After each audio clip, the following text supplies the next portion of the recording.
ioEther. I got this.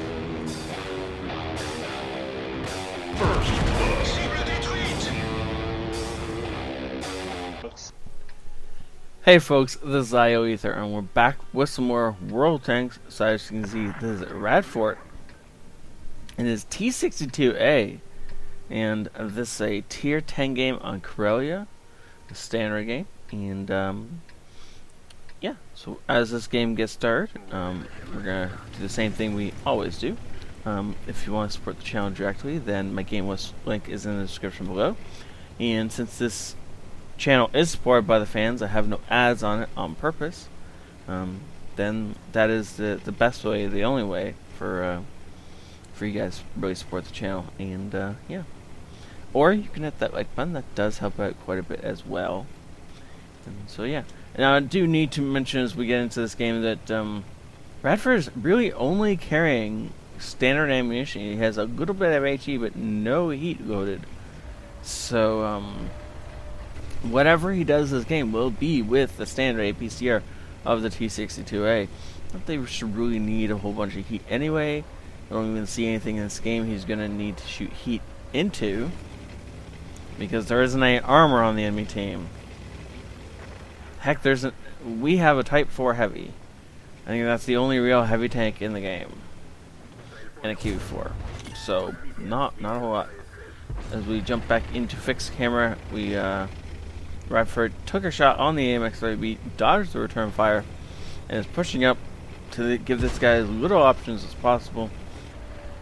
He's got a E50 TVP and a T-34 with him though, so as much as Radford has pushed up to give him fewer options, there is still there's a lot of the enemy team over here. There's a lot of our team over here, but there's also a lot of the enemy. So this is going to get really interesting really fast if we're not really careful. Oh, the charioteer running for his life slammed into us, and okay. I mean, I guess that's one way to act as a charioteer. I don't think that was the best thing to do, but as Radford reverses out so he can get shot by a 1375, he does, however, manage to put a shot into the T-1375 beforehand, so I guess it was worth it. We have cleaned up the E50, and now we're just going to push into this TVP T-34 team. AMX-30B died a while ago, apparently, and we didn't notice, or I didn't notice anyway. Unfortunately, not able to get that shot into the TVP, as I'm assuming Radford didn't expect that he'd be able to see him. Got hit by the Conqueror, splash damage. Not a direct hit, thankfully, because a direct hit would have killed us. And tracking the M103. M103 is over here as well. He must have taken his time to get over here, as much as he is a heavy tank, he doesn't actually have the armor that the rest of the American heavies do in that line, or at least on the turret he doesn't. So he's going to be less of a threat than you might otherwise believe. But to a couple low health friendlies, he's enough of a threat that Radford decides to bail, and he's just gonna bolt on out of here. He wants to get out without being shot anymore. He does not have the health to take another shot from a lot of that team. The TVP he might be able to take a shot from. I don't think he can take a shot from the Type, or the Type 49. Yeah, it's Type 49. The T-49 is enough. Wow, good job taking out the two scout tanks as they chased him down, and then it gets called a hacker. If he's not careful, he's gonna go flying off a cliff. He does have the presence of mind to drive between shots. This is well done. The driving he's doing between shots is actually really well done. Flipping around so his frontal armor is facing towards the enemy again. He's gonna have to well, he wants to wait until he's definitely not lit, and he's trying to decide what to do. He's decided that discretion is the better part of valor. He's gonna move away, or not, or he's just gonna do a little circle. and then come at them from a different direction. Now they should be pushed up quite a bit farther unless they stop dead. He fires blind at the last place the TVP was lit. I don't really think the TVP is still there. I don't see any reason why the TVP and M103 should have stopped their push. As far as they knew, yep, there was only a T-62A over here as in Radford, and not much else, so there was no reason for them to stop that push, especially with the M103 having 500 health, which is enough to take a shot from the T-62A. Now, the fact is that we don't have much of the rest of the team left, but everything we do have is pretty much up on this hill, except for our T-92, who either wasn't paying attention or didn't bother moving, and I'm gonna say isn't paying attention. Oh no, he is actually paying attention. He shotguns the M103 after taking a shot from something. I'm not particularly certain. He may have taken a shot from the M103. I don't know. It doesn't matter. TVP gets shot once for killing our artillery, and then he bugs out of there. And so Bradford is going to have to be careful here. One near miss from the artillery will probably kill him. Ooh, so glad he decided to side scrape around that corner. If he just poked around the corner, he would have caught that RD shell right in the teeth, and it would have been the end of that.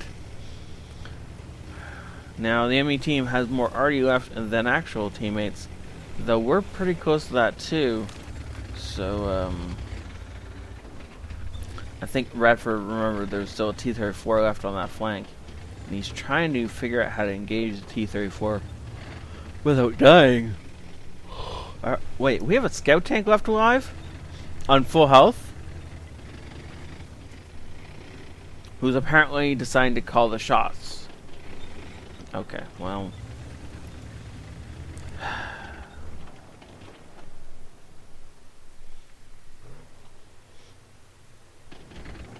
So, this is why I'm sad when people drive scout tanks. Because when they drive them like this, they make scouts look like morons. And I'm a good scout driver. But everyone thinks I'm a moron because guys like this are prevalent. Good shots into the Scorpion G, pulling back to make sure the Scorpion isn't going to get a shot on him without having to overexpose himself. And now the LTPB has apparently got himself stuck, and the Conqueror finishes off the Scorpion. Good job. And other than the fact that he got hit by the artillery strike, that was actually well played by the Scorpion, realizing that he could one-shot Radford if he decided to be aggressive. And so he went aggressive right into an artillery shell, unfortunately.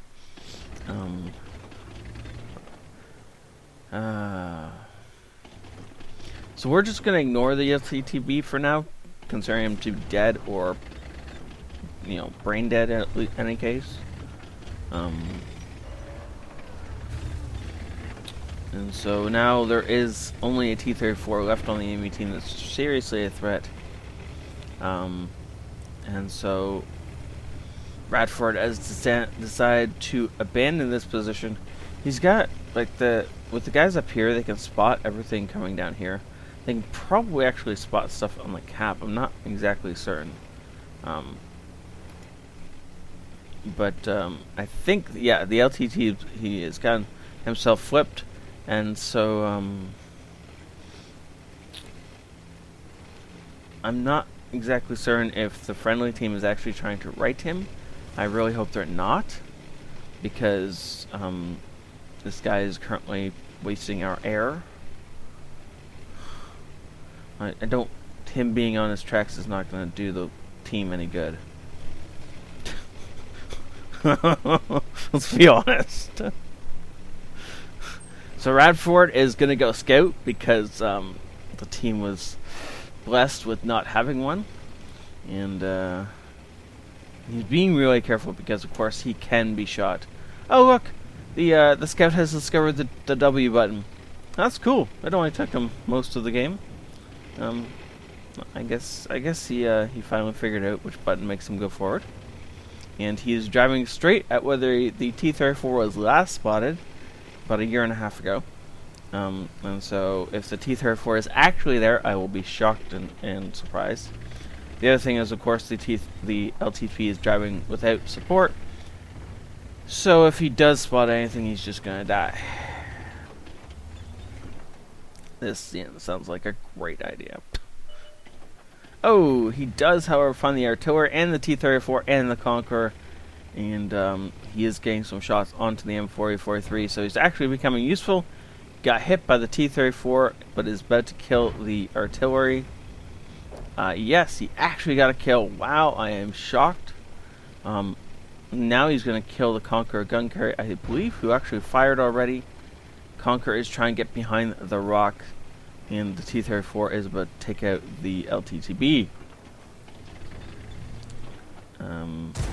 Unfortunately for the poor... Oh.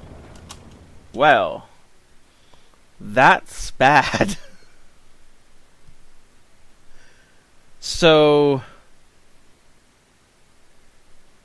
Huh. You know the only way he got there, right? Since we came up this line, and we have a Scorpion G in the middle, and the LTB came over here, this Batchet actually did this. He followed the attack up here, he came down here, pushed with the M103, though he must have been way behind the M103. After everything died up here, and the Scorpion G pushed in, he was actually probably about here, and then he came over here and down here, and came up and shotgunned the artillery, who obviously didn't know what just happened. Now, we killed the enemy artillery at the same time. Is the T-34... Please let the T-34 kill the LT-2B. Nope. Radfort is going to save the poor little scout's life, and two-shot the T-34 on the way past, as the Batchat artillery takes out both of our artillery, and is either now going to do a reload.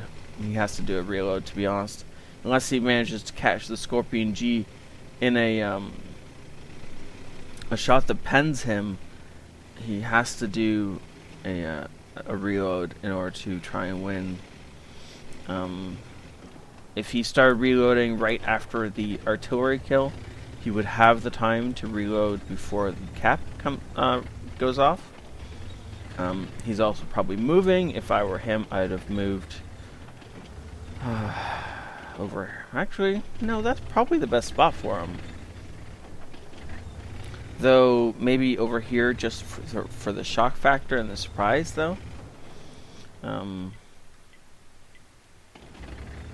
LT2B is apparently running around the only place on the map we know the artillery is not. Okay, well, now we know that he's got one shell. Yes, he had the time to actually reload a full clip. So it's possible that Scorpion's gonna find him here in a sec. It's possible he has 2 more shells left.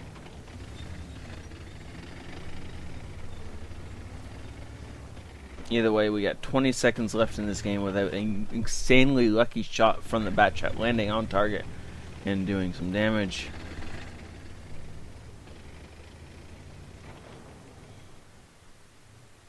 Oh, there's the Batchat. As the LTB runs into him and then runs past him, and the Batchat's gonna live by the looks of it. Okay then. That was a odd game. Very strange game, but beautifully played by our hero. And actually, I gotta give props to whose name I cannot pronounce from Anvil, the Batchat artillery driver, because anyone who can come up behind and assassinate 2 enemy tanks without getting killed, or probably even shot, and then escape unharmed, is a good player with a ton of courage and moxie, and that was well played by both top tiers guys on the list. Master Badge Ace Tanker Hand of God spotter, bruiser, duelist, fighter, and fire for effect. Wow, that was beautiful and well played. Just look at the amount of damage she rained down. High caliber, not really surprising. And an invader, you don't see many of these anymore. Though it was well played and well deserved, and definitely the right move at the end. Chasing around a batchhead artillery is going to be harder than most people realize until you think about exactly how fast those things go. Wow, what's that? Third most damage on his team. This guy, Jumai? Anvil. He deserves props. But of course, the hero of the game is Radford. In his T-62A, 5,000 damage over 5 kills. Wow. And a lot more experience than anyone else. Oh, TTV got experience off that? He got damage in? Huh. Okay. That's odd. It's really sad and disappointing, actually. Because now this guy will think that that's how you play this tank. Which makes me very, very sad. Anyways, 25 shots fired and everything, and 700 damage blocked by armor. If he hadn't blocked even half that amount of damage, he'd be dead. So this was well done. And then, of course, the cap all by himself, and 1,800 assistance damage.